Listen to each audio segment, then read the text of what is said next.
చెప్తాం హల్లెలూయా. అందరూ చేతులు ఎత్తు. గమనించండి బిడ్డలారా, న్యాయాధిపతుల పుస్తకము అనేది చాలా అద్భుతమైన పుస్తకం. న్యాయాధిపతుల పుస్తకము అనేది చాలా అద్భుతమైన పుస్తకం. మీరు ఇంటికి వెళ్ళిన తర్వాత వీలైతే చదవడానికి ప్రయత్నం చేయండి. చదువు వచ్చిన వారు, చదువు రాని వారు, చదువు వచ్చిన వారి ద్వారా చదివించుకోవడానికి ప్రయత్నం చేయండి. బైబిల్ గ్రంథంలో మొదటి పుస్తకం ఆదికాండం అయితే, 5వ పుస్తకం ద్వితీయోపదేశ కాండం, ఆ తర్వాత వచ్చే యెహోషువ పుస్తకం, ఆ తర్వాత వచ్చేదే న్యాయాధిపతుల పుస్తకం. న్యాయాధిపతుల పుస్తకం బైబిల్ గ్రంథములో 7వ పుస్తకము. దేవునికి స్తోత్రం కలిగిన కాక. న్యాయాధిపతుల పుస్తకము బైబిల్ గ్రంథంలో 7వ పుస్తకము. 7వ పుస్తకము అనేది దేవుడు అలా ముద్రింప చేయించడానికి చాలా కారణాలు ఉన్నాయి. కానీ ఒక మాట నన్ను చెప్పనివ్వండి, 7 సంపూర్ణతకు గుర్తు.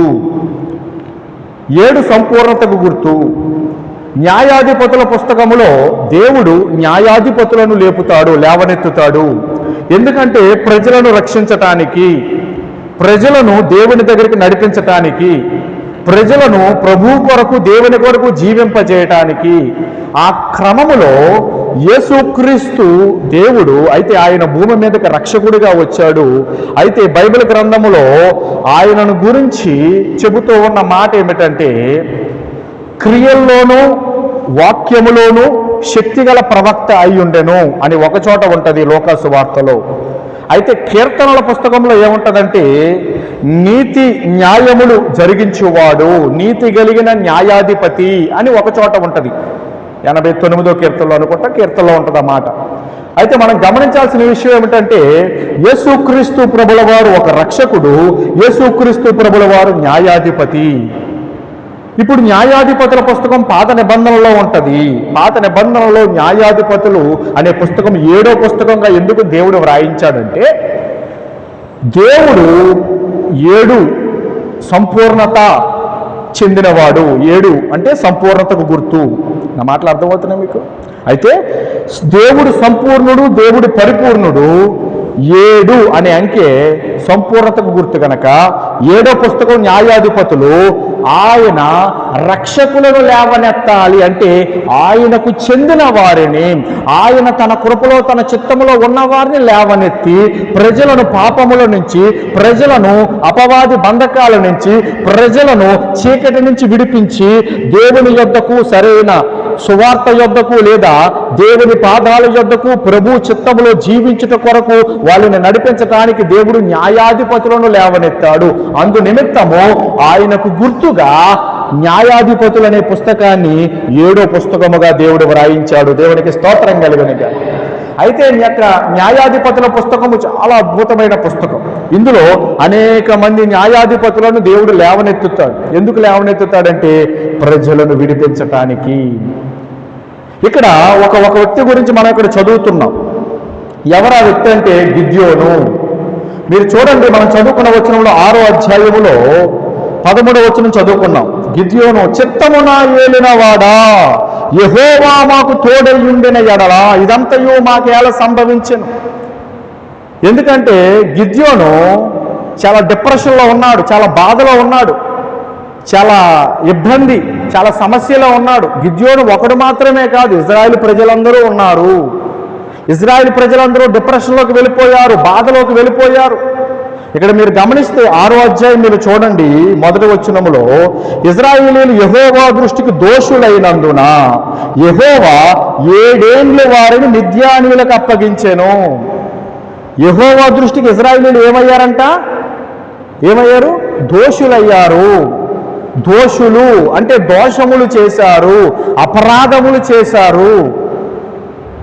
మనకు అర్థమయ్యే భాషలో పాపములు చేశారు. అందుకు దేవుడు వారిని చూసినప్పుడు వారు ఎలా కనబడ్డారంటే దోషులుగా కనబడ్డారు, అపరాధులుగా కనబడ్డారు, తప్పిదములు చేసిన వారిగా, అతిక్రమములు చేసిన వారిగా కనబడ్డారు. అందుకు దేవుడు వారిని చూసి ఏం చేశాడంటే వారి మీద కోప్పడి వారిని మిద్యానీయుల చేతికి అప్పగించేశాడు. ఎవరి చేతికి చెప్పాలి? నోరు తెరిచి చెప్తే గుర్తుంటుంది. మీరు కథ విన్నట్టున్నారనుకోండి, మర్చిపోతారు. మిద్యానీయుల చేతికి అప్పగించేశాడు. ఎందుకు అప్పగించేశాడంటే వారు దోషులైపోయారు.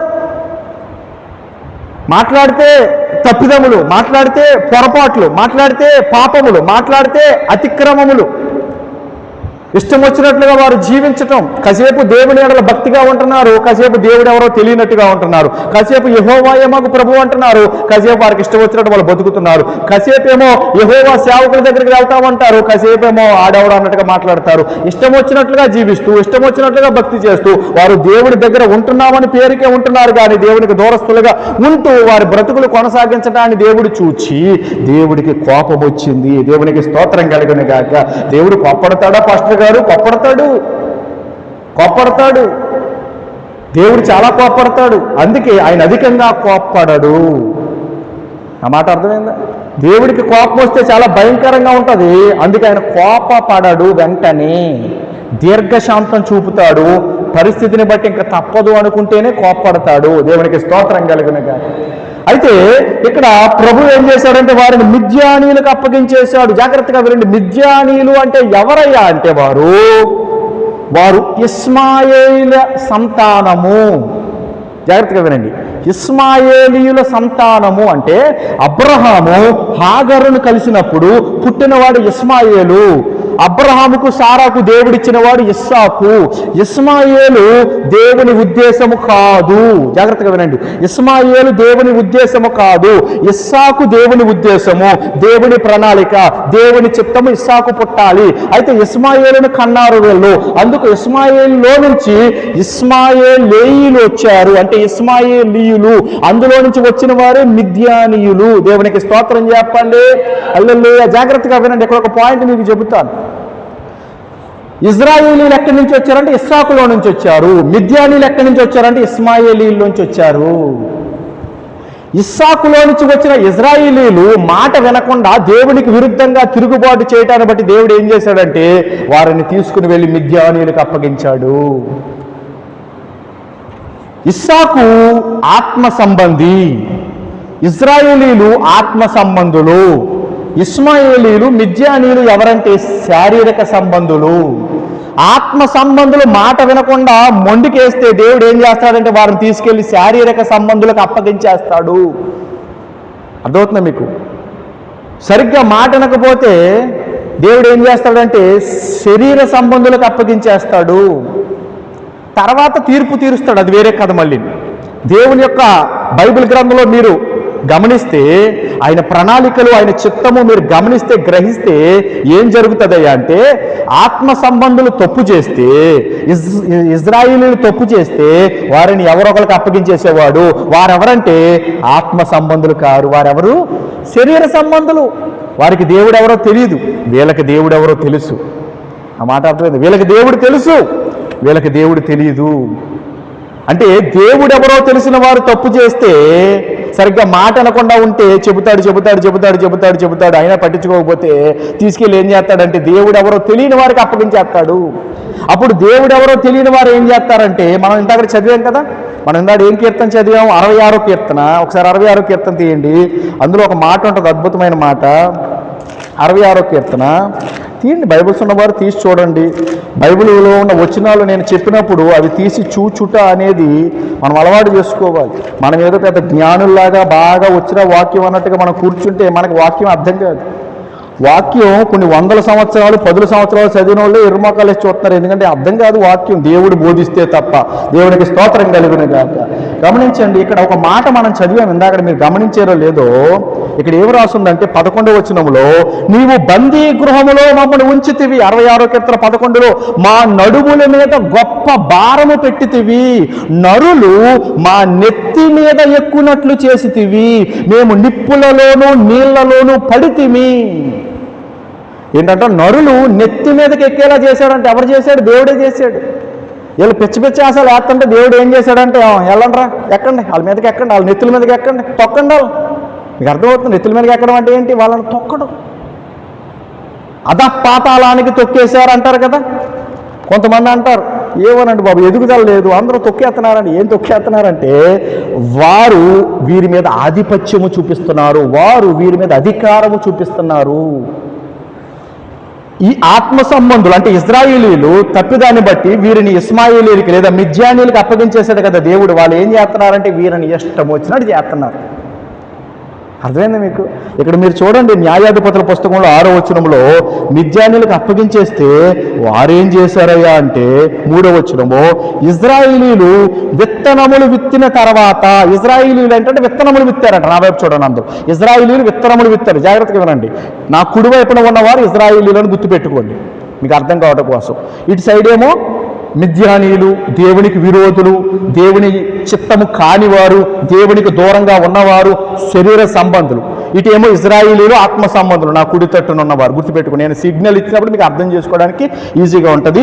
వీరు తప్పు చేశారు కాబట్టి వీరు విత్తనములు విత్తిన తర్వాత అంట వీరు వచ్చి, ఎవరు? మిద్యానీయులు వచ్చి అమాలేకీయులను, తూర్పున నుండి వారును తమ పశువులను, గుడారములను తీసుకుని వచ్చి మిడతల దండంత విస్తారముగా వారి మీదకు వచ్చి వారి ఎదుట దిగి గాజాకు పోవునంత దూరము భూమి పంటను పాడు చేసి. వీళ్ళు విత్తనములు విత్తారు కదా, విత్తనములు విత్తితే ఏమొస్తాయి? మొలకలు వచ్చి, మొక్కలు వచ్చి పంట వస్తుంది కదా. ఆ పంట వచ్చిన తర్వాత వీళ్ళు వచ్చేవారు. అర్థమైందా? ఇక్కడ పంట వచ్చిన తర్వాత వీళ్ళు వచ్చేవారు. పంట వచ్చిన తర్వాత వీళ్ళు ఏం చేయాలి? అనుభవించాలి కదా, పండించకుండా తినాలి కదా, మంచిగా దాచుకోవాలి, సమకూర్చుకోవాలి. వాళ్ళకున్న గృహాల్లోనూ, వారికున్న గొడౌన్స్లోనూ, అప్పట్లో ఏవైతే గుహలు ఉన్నాయో వాటిలో దాచుకుని సమృద్ధిగా తినాలి కదా. అయితే వారు తినటానికి లేకుండా కష్టపడ్డారు, పంట పండించుకున్నారు, వీళ్ళు వచ్చి తినేసేవారు. అర్థమైందా మీకు? వీళ్ళు వచ్చి తినేసేవారు. ఎందుకే? దేవుడు అప్పగించేశాడు. చూడండి, వాళ్ళు వచ్చి తినేశారు. మిడతల దండంత విస్తారముగా వచ్చారు. మిడతల దండు మీరు ఎప్పుడైనా చూసారో లేదో కానీ విస్తారంగా ఒకసారి ఒక దండులాగా వచ్చేస్తాయి, విస్తారంగా వచ్చేస్తాయి. కొన్ని వందలు, కొన్ని వేలు అలా విస్తారంగా ఏదో జోరీగల్లాగా అలా ఎగురుతూ ఉంటాయి. ఇప్పుడు తేనెటీగలు చూసారా? అలాగా ఇంచుమించు. అయితే వీళ్ళు మిడతల దండంత విస్తారముగా వారి మీదకి వచ్చి వారి ఎదుట దిగి భూమి పంటను పాడు చేసేశారంట. ఒక గొర్రెను గాని, ఎద్దును గాని, గాడిదను గాని, జీవ సాధనమైన మరి దేనిని గాని ఇజ్రాయేలీలకు ఉండనీయలేదు. నా మాట శ్రద్ధగా వినండి. వీరికి ఒంటెలు, గాడిదలు, ఇంకేమున్నాయి ఇక్కడ? జీవసాధారణమైన గొర్రెలు, ఎద్దులు ఇవేమీ లేకుండా వీటన్నిటిని వారు తీసేసుకున్నారు. వారును వారి ఒంటెలను లెక్కలేకయుండెను. దేశమును పాడు చేయుటకై వారు దానిలోనికి వచ్చిరి.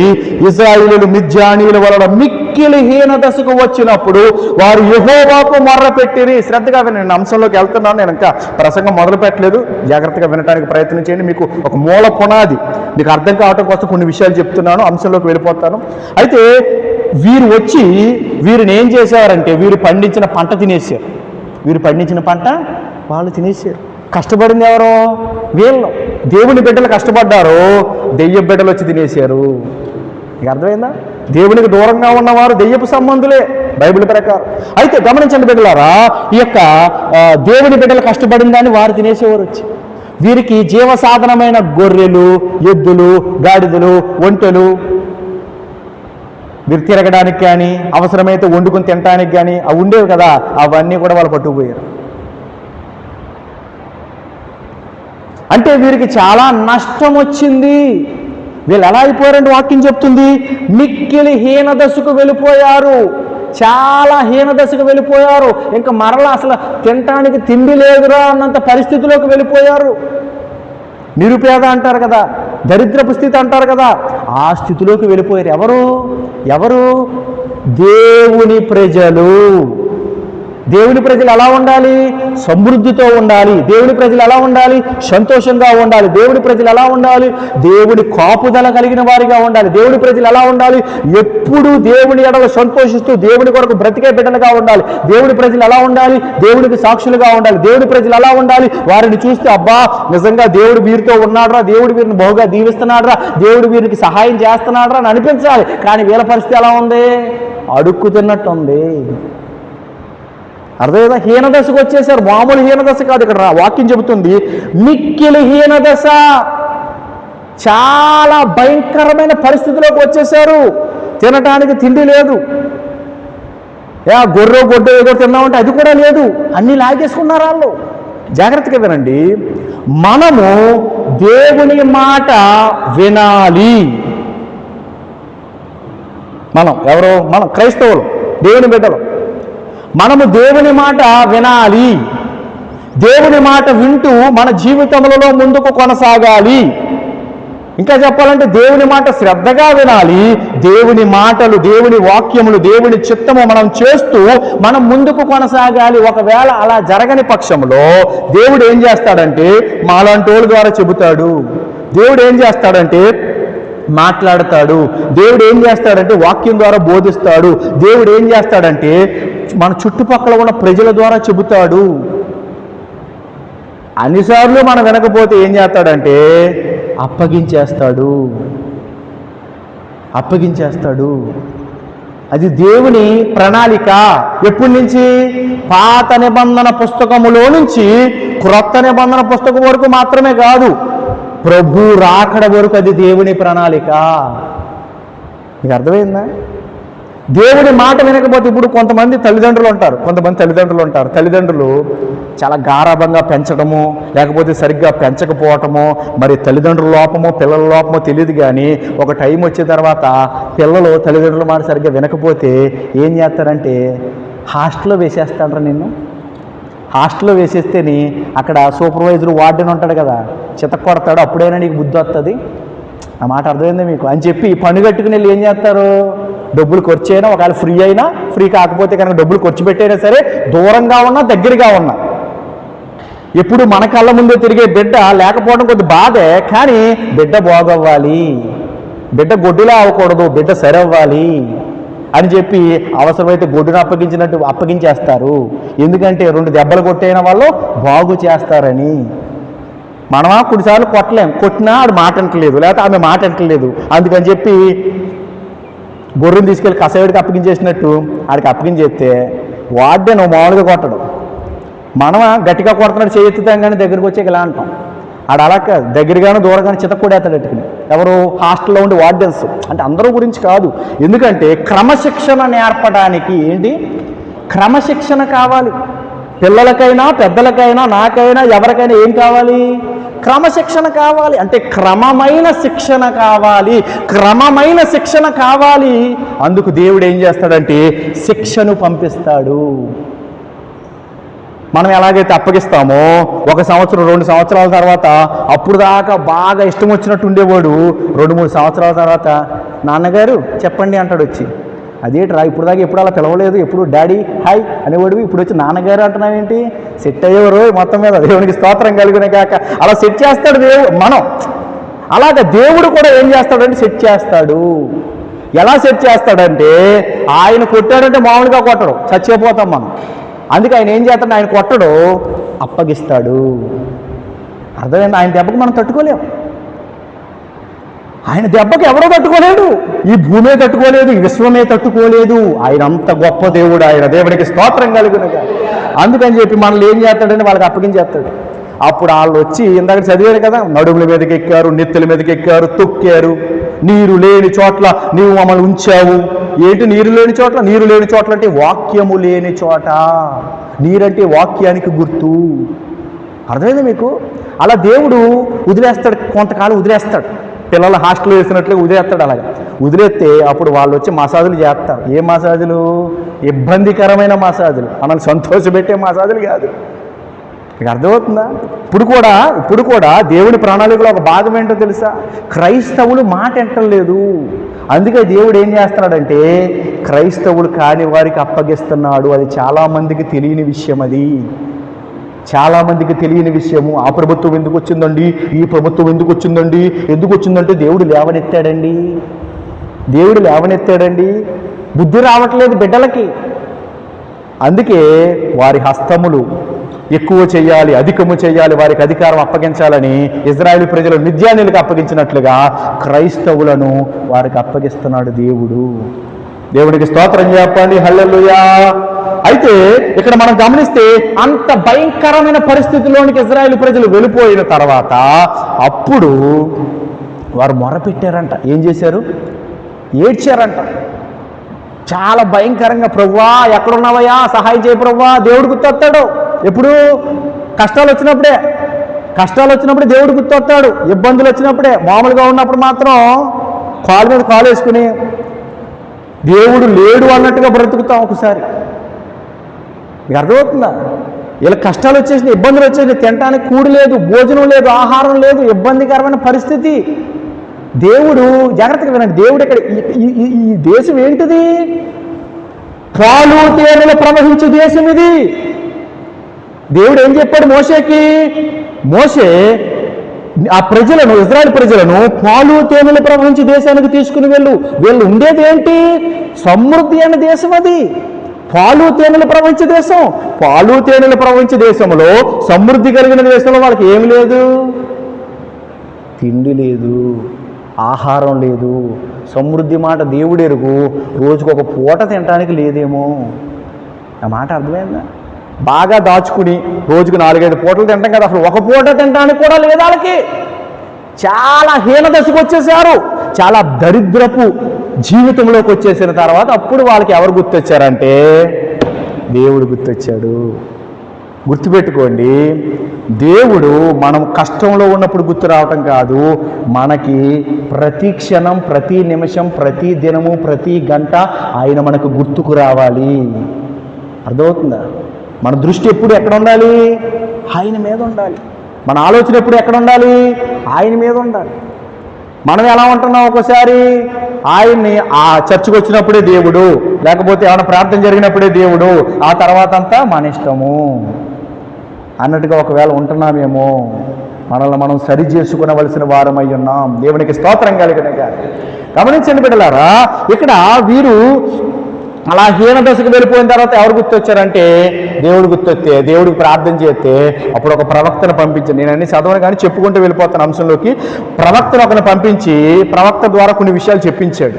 కొన్ని విషయాలు చెప్పించిన తర్వాత కొన్ని రోజులకి దేవుడు తన దూతను పంపించి గిద్యోనుతో మాట్లాడాడు. గిద్యోను అనే ఒక వ్యక్తితో మాట్లాడాడు. ఆ గిద్యోను ఎక్కడున్నాడయ్యా అంటే మీరు ఒకసారి చూడండి, 11వ వచనము. యెహోవా దూత వచ్చి అబీయెజ్రీయుడైన యోవాషునకు కలిగిన ఒఫ్రాలోని మస్తకి వృక్షము క్రింద కూర్చుండెను.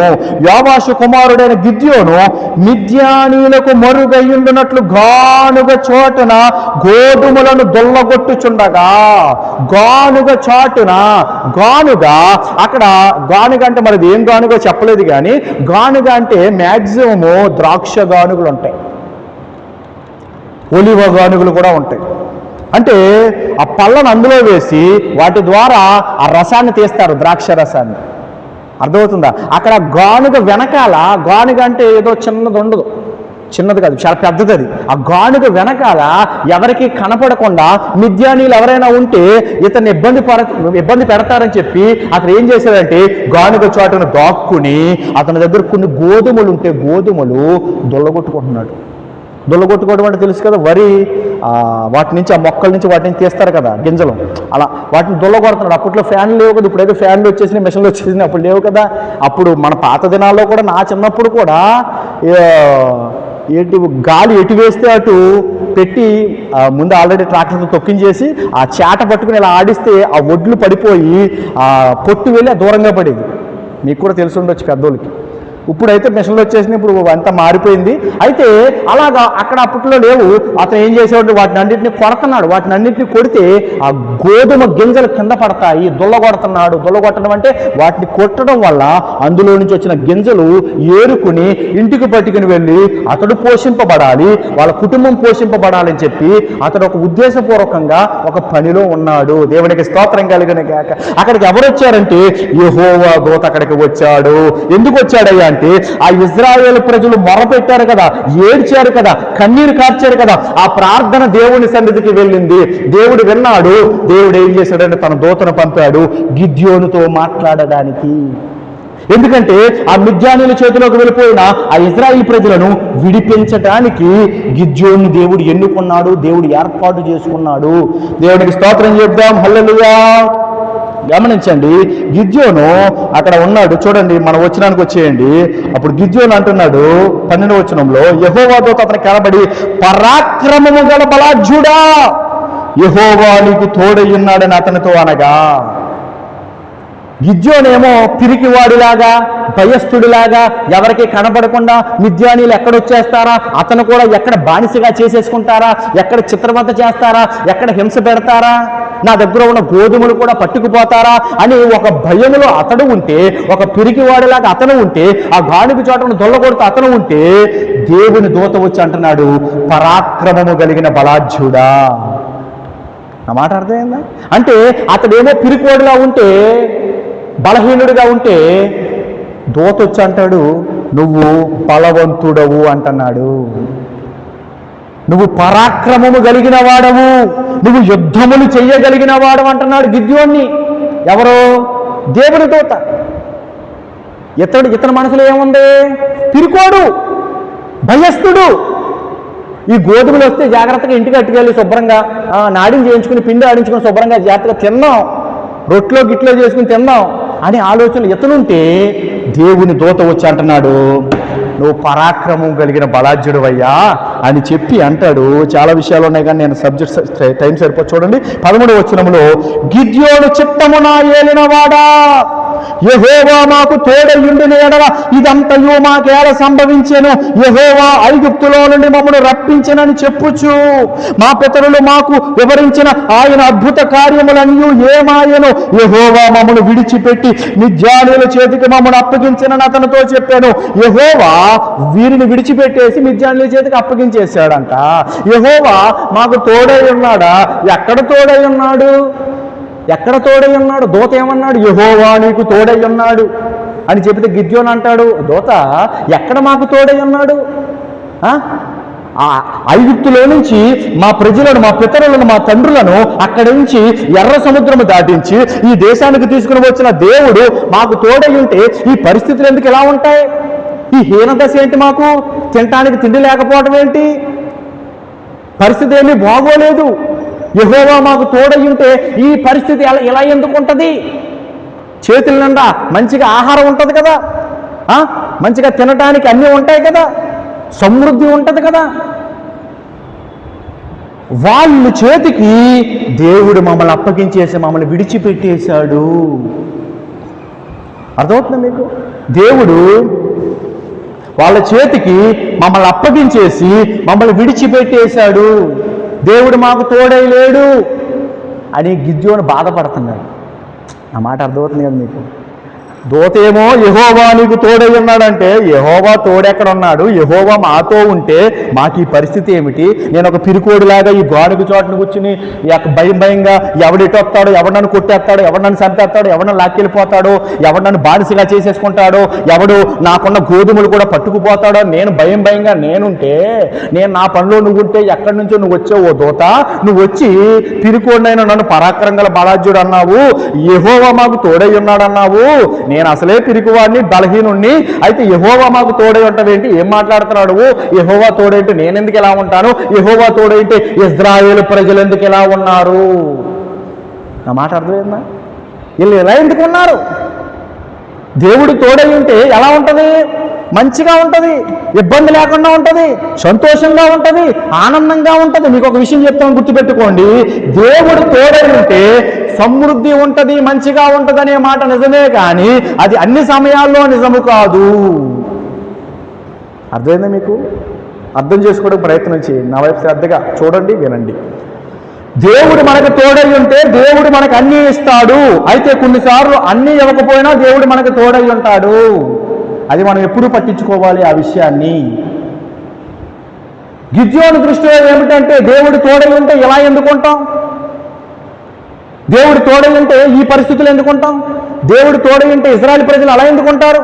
దేవుడు తోడై ఉంటే ఇటువంటి బలహీనమైన పరిస్థితులకు మేము ఎందుకు వెళ్ళిపోతాం? ఇంత హీన దశలోకి ఎందుకు వెళ్ళిపోతాం? తినడానికి ఒక పూట కూటి కొరకు ఇంత ఇబ్బంది పడుతున్నాం కదా, దేవుడు తోడై ఉంటే మాకు ఈ పరిస్థితి వస్తుందా అంటే దూత అబద్ధం చెప్పాడా? లేదు, దూత నిజమే చెప్పాడు.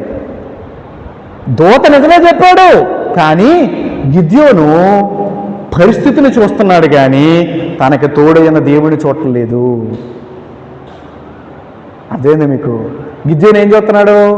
పరిస్థితిని చూస్తున్నాడు. తిండి లేదు, సరిగ్గా బట్టలు లేవు, ఇల్లు లేదు, మా గొడ్లు లేవు, గొర్రెలు లేవు, గాడిదలు లేవు, ఒంటిలు లేవు, ఏమీ లేవు. ఇంక దేవుడు ఎక్కడ ఉన్నాడు? ఇంక దేవుడు ఎక్కడ ఉన్నాడు? మీకు అర్థమవుతుందా? చాలామంది ఏమనుకుంటారంటే వాళ్ళ దగ్గర బాగా ఆస్తి ఉంది, వాళ్ళ దగ్గర బాగా బిల్డింగ్లు ఉన్నాయి, వాళ్ళు బాగా సంపాదించుకున్నారు, దేవుడు వాళ్ళని బహుగా దీవించాడండి, దేవుడు వాళ్ళని బహుగా ఆశీర్వదించాడండి. ఇక్కడ కొంతమంది ఉంటారు, వీళ్ళు ఎప్పుడు దేవుడా దేవుడా దేవుడా యేసుప్రభు స్తోత్రం హల్లెలూయా హల్లెలూయా అని ప్రభు కొరకు పరిగెడతారు. వీళ్ళకి సరిగ్గా తినడానికి తిండి లేదు. వీళ్ళని చూసేమో వీళ్ళ దగ్గర దేవుడు లేడండి, వీళ్ళు ఎప్పుడు దేవుడు దేవుడు అని పండగ తిరుగుతారు, కానీ వీళ్ళ దగ్గర దేవుడు లేడండి. దేవుడు ఉంటే వీళ్ళు ఎందుకు ఇలా ఉంటారు, తినడానికి తిండి లేకుండా అని? వీళ్ళకి బిల్డింగ్లు ఉండాలి కదా, వాళ్ళకి బిల్డింగ్లు ఉన్నాయంటే దేవుడు వాళ్ళతో ఉన్నాడు అని అనుకునే లోకం ఇది. గుర్తుపెట్టుకోండి, వాళ్ళతో దేవుడు ఉన్నాడేమో మంచిదే, వీళ్ళతో దేవుడు లేడేమో తెలీదు, ఒకవేళ ఉన్నాడేమో. ఆ మాట అర్థమైందా మీకు? అంటే బాగా భౌతికంగా మనకు కనబడుతున్న అభివృద్ధిని చూసి దేవుడు ఉన్నాడు అని మనం అనుకోవడానికి లేదు. బాగా హీన దశలో ఉన్న వాళ్ళని చూసి అక్కడ దేవుడు లేడు అని అనుకోవడానికి లేదు.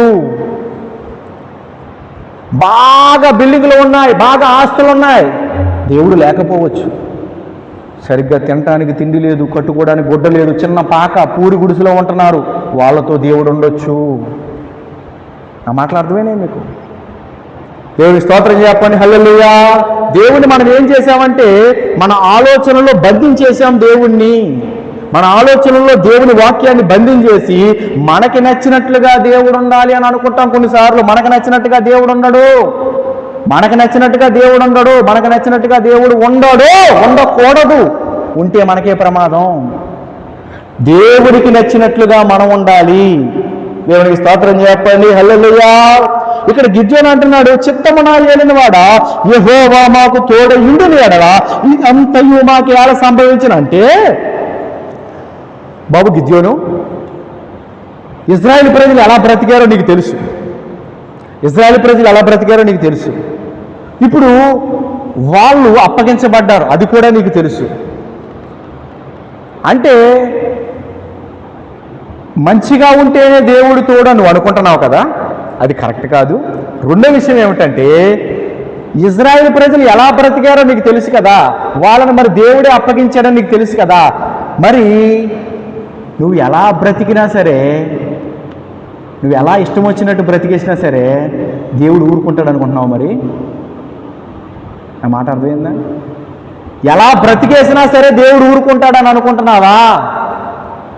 గుర్తుపెట్టుకోండి, దేవుడు అంటే తెలియకుండా, జాగ్రత్తగా వినండి, దేవుడు అంటే తెలియకుండా దేవుడికి దూరంగా ఉండి, అంటే యేసుప్రభు ఎవరో తెలియదు, ఎప్పుడో యేసుప్రభు దేవుడు అనేది వినుండొచ్చు అంతే, అంతకుమించి యేసుప్రభు దేవుడు రక్షకుడు నరకం నుంచి తప్పిస్తాడు అవేవి తెలియదు.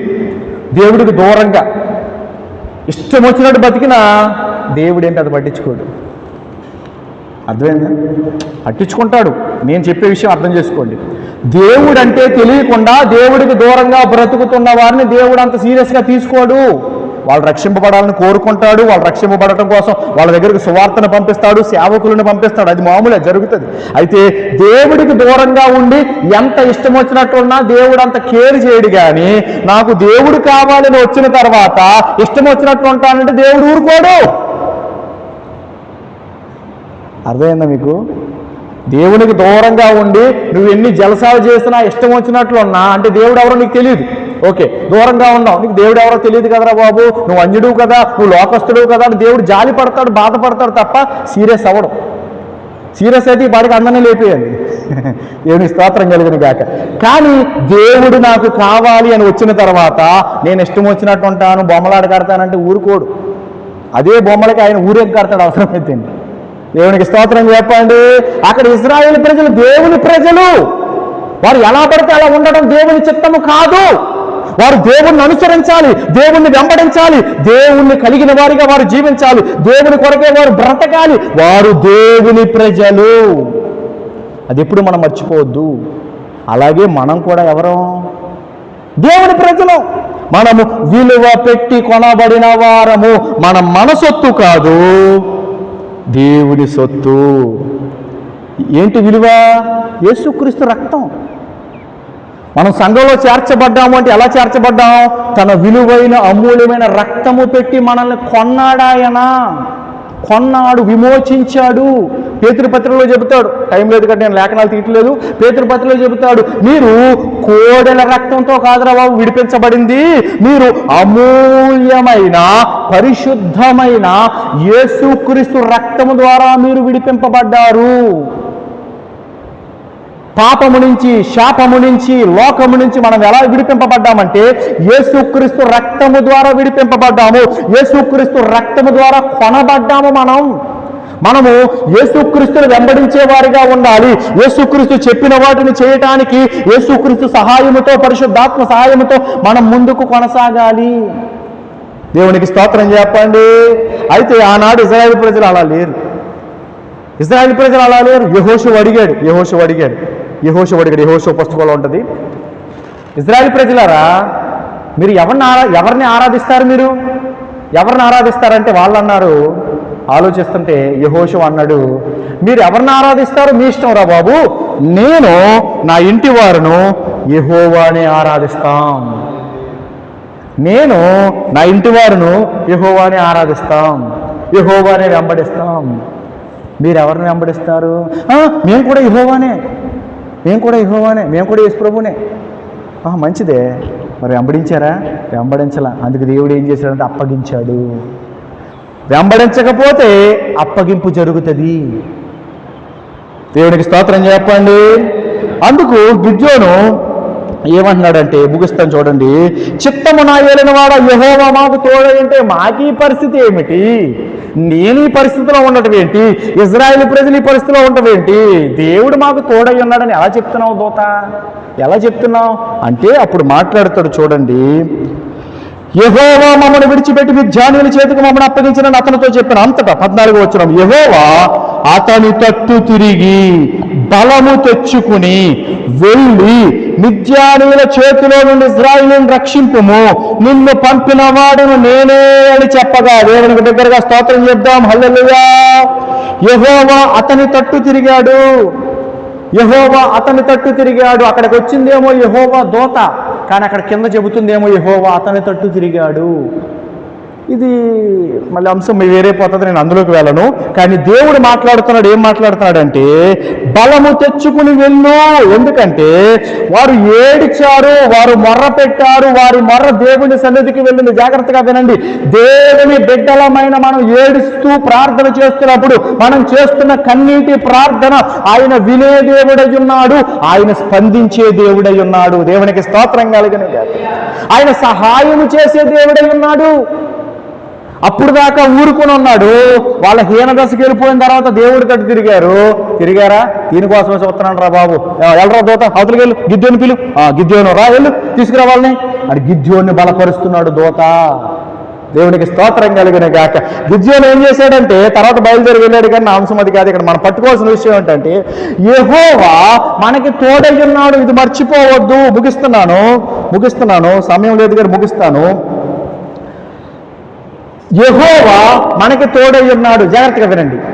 ఇశ్రాయేలు ప్రజలు హీనదశలోకి వెళ్ళిపోయిన తర్వాత కూడా యెహోవా తోడై ఉన్నాడు. అర్థమైందా? యెహోవా విడిచిపెట్టలేదు. అప్పగించడమైతే అప్పగించేశాడు కానీ విడిచిపెట్టలేదు. అర్థమైందా మీకు? అర్థం అవడం కోసం మరొకసారి చెప్తాను. ఆల్రెడీ మీకు ఇందాక హాస్టల్ ఎగ్జాంపుల్ చెప్పాను కదా, హాస్టల్ గురించి. మీరు విడిచిపెట్టి వచ్చేస్తారు సెలవులకు, సంవత్సరానికి ఒకసారి పిల్లలు ఇంటికి వస్తారు. కానీ ఇక్కడ విషయం ఏమిటంటే దేవుడు సర్వశక్తి సంపన్నుడు కనుక ఆయన అప్పగించడమైతే అప్పగించాడు కానీ విడిచిపెట్టలేదు. ఆయన హస్తం వాళ్ళకి తోడుగానే ఉంచాడు. అర్థమైందా మీకు? దేవుడు అప్పగించడమైతే అప్పగించేశాడు కానీ ఇంకుదిలేసి ఆయన చెయ్యి వెనక్కి తీసేయలేదు. ఆయన తన హస్తాన్ని వారి దగ్గరే ఉంచాడు. ఎప్పుడు మారతారా, ఎప్పుడు అడుగుతారా, ఎప్పుడు మొర పెడతారా, ఎప్పుడు సరి చేసుకుంటారా, ఎప్పుడు దేవుడి తట్టు తిరుగుతారా అని దేవుడు ఎదురు చూశాడు. అంటే మనం కూడా తప్పిదము చేసినప్పుడు దేవుడు మనల్ని విడిచిపెట్టాడు. గుర్తుపెట్టుకోండి. అవునా పాస్టర్ గారు, మంచి మాట చెప్పారండి బాబు. ఇంక ఇష్టం వచ్చినట్టు ఉంటానండి అంటే ఇష్టం వచ్చినట్టుంటే అప్పగించేస్తాడు. ఇష్టం వచ్చినట్టు ఉండొద్దు. దేవుణ్ణి మీరు ప్రేమించండి. ఏం చేస్తారు? ప్రేమించండి దేవుణ్ణి. దేవుణ్ణి ప్రేమించినప్పుడు ఇష్టం వచ్చినట్టు ఉండలేరు మీరు. ఇష్టం వచ్చినట్టు మీ పనులు మీరు చూసుకుంటూ మీరు కాలయాపన చేయరు, కానీ దేవుని కొరకు బ్రతుకుతారు. ఎవరి కొరకు? దేవుని కొరకు. ఈ భూమి మీద క్రైస్తవులమైన మనకు, జాగ్రత్తగా వినండి, ఈ భూమి మీద క్రైస్తవులమైన మనకు ఒక అద్భుతమైన విషయం ఏంటి చెప్పనా? అమూల్యమైన విషయం ఏంటి చెప్పనా? యేసుక్రీస్తుని వెంబడించటమే. యేసుక్రీస్తుని వెంబడించటమే. మంచి పెళ్లి చేసుకున్నానండి, లేకపోతే బాగా సంపాదించానండి, పెద్ద జాబ్ అండి, లేకపోతే నాకు అది ఉందండి, ఇది ఉందండి, ఏవో ఉన్నాయండి, యేసుక్రీస్తుని వెంబడించడమే ప్రాముఖ్యం మనకి. అర్థమవుతుందా మీకు? పరలోకి వెళ్ళిన తర్వాత, ప్రభు దగ్గరికి వెళ్ళిన తర్వాత, ప్రభు వెళ్ళరా, ఎన్ని సంపాదించావు? 5 బిల్డింగ్లా? రాసుకో, గబ్రియేలు రాసుకో, దోత రాసుకో, 5 బిల్డింగ్లు ఉన్నాయంట కుర్రోడికి, ఇంకో కుర్రోని బిల్లు, వీడికి 6 బిల్డింగ్లు ఉన్నాయంట రాసుకో, వీడికి పెద్ద బహుమతి ఇద్దాడు, చిన్న అలా బిల్డింగ్లు బట్టి కాదు, ఆస్తిపాస్తులను బట్టి కాదు, నువ్వు యేసు ప్రభుని ఎంత వెంబడించావు అనే దాన్ని బట్టి బహుమతి ఉంటుంది అక్కడ నీకు. అర్థమైందా మీకు? పౌలు ఏమన్నాడంటే, దేవుని ఉన్నతమైన పిలుపునకు కలుగు బహుమానం పొందవలనని గురి యొద్దకే పరిగెట్టుచున్నానన్నాడు. గురి యొద్దకే పరిగెట్టుట. మరి మనం గురి పక్కన పాడేసి బరిలో పరిగెడుతున్నాం ఇష్టం వచ్చినట్టు. దేవుని స్తోత్రం చెప్దాం. హల్లెలూయా. గమనించండి బిడ్డలారా, మనము గురి యొద్దకు పరుగు పెట్టాలి. క్రీస్తుని వెంబడిస్తూ మనం వెళ్ళాలి. క్రీస్తుని వెంబడిస్తూ మనం వెళ్ళాలి. క్రీస్తుని వెంబడిస్తూ వెళ్ళిన వారికి మాత్రమే పరలోకంలో బహుమతి ఉంటుంది. క్రీస్తుని వెంబడించుట చాలా ఉన్నాయి, కానీ అదొక పెద్ద విస్తారమైన అంశం. అది నేను అదేం చెప్పను, కానీ ఒక మాట చెబుతాను. క్రీస్తుని వెంబడించుట అనే దాంట్లో ఎప్పుడు చెప్పే మాటే, ఆదివారం ఆరాధన మానేయకూడదు. అర్థమైందా మీకు? ఎందుకో తెలుసా? దేవుడు ఇప్పుడు గుర్తు చేసాడు మాట చెప్తాను. మిమ్మల్ని దేవుడు ఇక్కడికి నడిపిస్తున్నాడు, రండి, మానొద్దు. ఒకవేళ ఇక్కడికి నడిపించకపోతే మానేయండి, నడిపిస్తే రండి, స్థిరంగా ఉండండి. ఎందుకంటే ఇది దేవుడు నిర్మించిన పరిచర్య, ఇది సాదాసీదా పరిచర్య కాదు. ఇది భూదిగంతముల వరకు వెళుతుంది. అర్థమవుతుందా? భూదిగంతముల వరకు వెళ్ళే పరిచర్య. ఏదండి, ఎక్కడండి, ఖాళీ కుర్చీలే ఉన్నాయి, నలుగురే ఉన్నాము, భూదిగంతం వరకు వెళ్ళిపోతుందా? కళ్ళకంటున్నారా పాస్టర్ గారు? నేను కళ్ళ కంటలు లేదు, నిజము చెబుతున్నాను. యెహోవా తోడై ఉన్నాడు ఈ పరిచర్యకి. గుర్తుపెట్టుకోండి, యెహోవా తోడై ఉన్నాడు. గిద్యోను పిరికివాడిగా ఉన్నాడు, బలపరిచిన ఆ దోతే యెహోవా దోత. ఆ యెహోవా దోత చెబుతున్నాడు యెహోవా తోడై ఉన్నాడని. ఈ పరిచర్య భూదిగంతముల వరకు వెళుతుంది. ఇందులో మీరు పాలి భాగస్థులు అవ్వాలి అని మీకు అనుకుంటే మానకుండా ఉండండి, మానకుండా మీరు స్థిరంగా ఉండండి, మీకు ఫలము కలుగుతుంది పరలోకములో. నేను కథ చెప్పట్లేదు, నిజం చెప్తున్నాను. విస్తారమైన పరిచర్య ఇక్కడ జరుగుతుంది. నేను ఎప్పుడు చెప్పే మాటే. మీరు ఇప్పుడు ప్రస్తుతం కొద్దిమందిగా ఉన్నారు, మీరు కొద్దిమంది కానీ మీరు అనుకుంటున్నారు, నేను అనుకోవట్లే. ఇక్కడ విస్తారమైన ప్రజలను దేవుడు తీసుకుని వచ్చాడు. వారు కనబడే రోజులు వచ్చేసాయి, వారు కనబడే రోజులు వచ్చేసాయి. ఖాళీ ఉండదు. అందుకే నేను సమయానికి రమ్మని చెప్పేది ఎందుకో తెలుసా? మీరు అలవాటు చేసుకోండి. రానున్న దినాల్లో మీరు గేట్ దగ్గర కూడా ప్లేస్ ఉండదు మీకు. విస్తారమైన ప్రజలు వస్తారు. నిజమే, కామెడీ చెప్పట్లేదు, నేను చాలా సీరియస్గా చెప్తున్నాను. గేటు దగ్గర నిలబడ్డాను కూడా ఖాళీ ఉండదు మీకు. విస్తారమైన ప్రజలు దేవుడు తీసుకొస్తాడు. ఇక్కడ ప్లేస్ సరిపోదు. కథ చెప్పట్లేదు. నమ్మితే మీరు ధన్యులు, మీరు నమ్మకపోయినా జరుగుతుంది. దేవుని స్తోత్రం కలిగిన గాక. అందుకు నేను చెప్పొచ్చే మాట ఏంటంటే, స్థిరంగా ఉండండి, దేవుని కొరకు నిలబడండి. ఎన్ని ఆటుపోట్లు వచ్చినా ప్రభువులోనే ముందుకు సాగండి. ఆదివారం ఆరాధన మానకండి, సమయానికి రండి, ప్రభు కొరకు మీరు నిలబడండి. పాటలు నేర్చుకోండి, పాటలు పాడండి. అలాగే కాంగో వస్తే ప్లే చేయండి, అలాగే వాయిద్యాలు వస్తే వాయించడానికి ప్రయత్నం చేయండి. దేవుని కొరకు మీరు ఖర్చు అవ్వాలి. ఏమవ్వాలి? ఖర్చు అవ్వాలి. కానుకేయటం కాదు, మీరే కానుకగా దేవునికి అర్పింపబడాలి. దేవునికి స్తోత్రం కలుగును గాక. మీరే కానుకగా దేవునికి అర్పింపబడాలి. మీరే దేవుని కొరకు ఖర్చు అవ్వాలి. మీరు దేవుని కొరకు నిలబడాలి. దేవునికి స్తోత్రం చెప్పండి. హల్లెలూయా. మీకు దేవుడు ఫలమిస్తాడు. మీరు భూమి మీద ఎంత సంపాదించుకున్నది పరలోకం రాదు.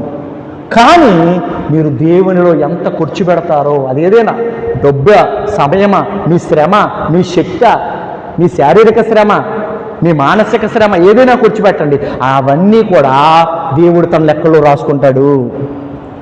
దేవునికి స్తోత్రం చెప్పండి. హల్లెలూయా. దానియేలు పుస్తకంలో మాట్లాడదు, ముగిస్తాను గమనించండి. దానియేలు పుస్తకంలో జీవగ్రంథము తెరవబడుతుంది. జీవగ్రంథంలో ఎవరి పేరైతే ఉంటుందో వాళ్ళే పరలోకానికి అర్హులు, యోగ్యులు. అందరూ రాడు పరలోకానికి. చర్చకు వచ్చిన ప్రతి వాడు పరలోకం రాడు. జీవగ్రంథంలో ఎవరి పేరుంటే, నేనైనా సరే, మీరైనా సరే, ఎవరైనా సరే, ఆడు పెద్ద సందాదారుడే కావచ్చు, చర్చు కట్టినోడే కావచ్చు, జీవగ్రంథం అనే ఒక గ్రంథం ఉంది. జీవగ్రంథంలో ఎవడి పేరుంటే వాడే పరలోకం వస్తాడు. అయితే జీవగ్రంథంతో పాటు ఇంకా గ్రంథాలు ఉన్నాయి. ఆ గ్రంథాలలో మనం దేవుని కొరకు చేసినవన్నీ దేవుడు రాస్తాడు. అర్థమైందా మీకు? ఇప్పుడు సేవకు నేను మీ ఇంటికి వచ్చాననుకో, నీళ్ళు ఇచ్చాననుకో, మంచినీళ్ళు, అవి రాస్తాడు. నా ముందు పొగిడేసి నేను వెళ్ళిపోతే నన్ను తిట్టుకున్నారనుకో, అది కూడా రాస్తాడు. దానికి ప్రతిఫలం ఇస్తాడు. దేవుని స్తోత్రం కలుగును గాక. మీకు అర్థమవుతుందా? అలాగా మనం చేసిన, ఇప్పుడు చిన్న స్టిక్కర్ అంటించారనుకో, వెళ్ళి గోడకి ఏదైనా సువార్త పత్రిక ఏదో అంటించారనుకో సేవ కొరకు, అది కూడా రాస్తాడు. ప్రతిదీ అర్థమవుతుందా మీకు? ప్రతిదీ నోట్ చేసుకుంటాడు. మంచి మీరు చేశారా, దానికి ఫలం మీకు ఉంటుంది. చెడు మీరు చేశారా, దానికి కూడా ఫలం ఉంటుంది. దేవునికి స్తోత్రం చెప్పండి. హల్లెలూయా. అందుకు నేను చెప్పే మాట ఏమిటంటే, ఒక బలమైన తీర్మానం తీసుకోండి. ప్రభు కొరకు నిలబడాలా, ప్రభు కొరకు జీవించాలా, ప్రభువుని హత్తుకోవాలి, ప్రభువుని ప్రేమించాలి. బర్నబా అంటాడు అపోస్తల కార్యముల పుస్తకంలో, మీకు ఎన్ని శ్రమలు వచ్చినా, ఎన్ని ఇబ్బందులు వచ్చినా ప్రభువుని స్థిర హృదయముతో హత్తుకోండి అంటాడు. ఏ హృదయం? స్థిర హృదయం. ఆయన హత్తుకుని ఉండండి. ఆయన మనకు తోడై ఉన్నాడు. మనకు చేయాల్సినవి, మనకు ఇవ్వాల్సినవి ఆయన ఇవ్వక మానడు, ఇస్తాడు. మనం ఏం చేయాలయ్యా అంటే ఆయనను వెంబడిస్తూ వెళ్ళిపోతాం. మోకరించండి, మనం ప్రార్థన చేసుకుందాం. దేవుడి కొద్ది మాటలు మన వినికిడిలో ఆశీర్వదించును గాక. మోకరించగలిగిన వారందరూ మోకరిస్తేనే బాగుంటుంది. ఎందుకంటే బలలో మనం పాలు పంపులు పొందుతాం కాబట్టి. మోకరించండి. లేదు మా కాలు పరిస్థితి బాగాలేదంటే కనీసం నుంచోడానికైనా ప్రయత్నం చేయండి. నిలబడి ఉండండి.